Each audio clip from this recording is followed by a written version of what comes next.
हाय दोस्तों, सभी संत महात्मा हमें आपको ये ज्ञान मार्ग से बताते रहते हैं कि हम आप कैसे अपनी भजन को सार्थक करें, हमारी भजन कैसे अच्छी होगी।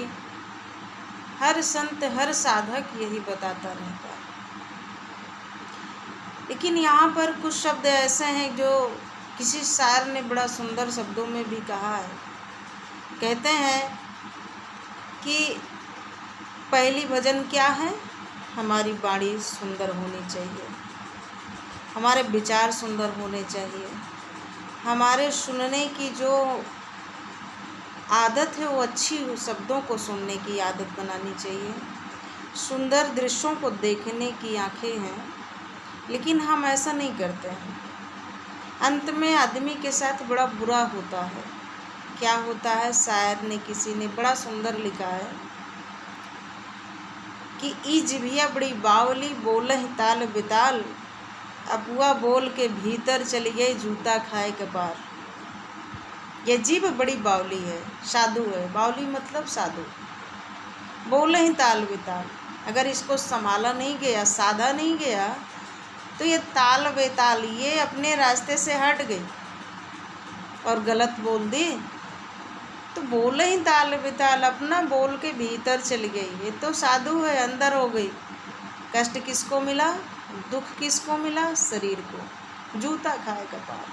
अगर गलत इस वाणी से हो गया, निकल गया, तो कष्ट किसको मिला, शरीर को। तो इसलिए अपनी वाणी को संभाल कर बोलना चाहिए।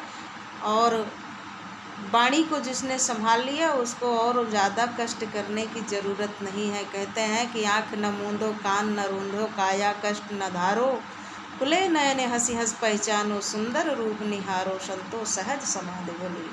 सहजता में जो प्राप्त हो जाए भक्ति, वही भक्ति है।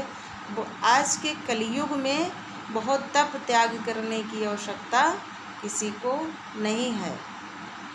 इसीलिए कहते हैं कलयुग केवल नाम आधारा, सुमिर सुमिर नर उतरहि पारा।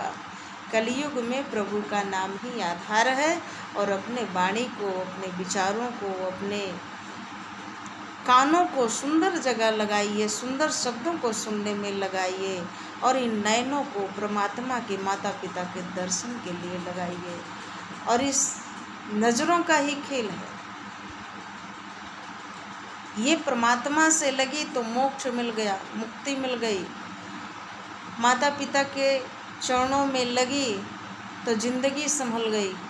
और संसार से अगर लगी तो जिंदगी खत्म हो गई। इसलिए जीवन को सार्थक बनाइए और शब्दों को ध्यान दे करके किसी के सामने बोला जाए, क्योंकि वाणी से ही सबसे बड़ा भजन है।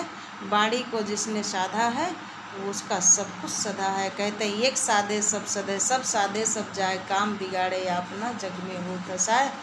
इसी शब्दों के साथ में आप सभी भक्तों के सामने हमने अपने विचारों को रखा है कि आप सब इन शब्दों को सुन करके अपने जीवन में धारण करें और वाणी का सुधार करें। एक ही हमारी साधना है कि अपने शब्दों का सुधार कर लें, सब कुछ जीवन सधा हुआ है कि फिर कहीं किसी प्रकार का कष्ट ही नहीं है। जय जय श्री राम।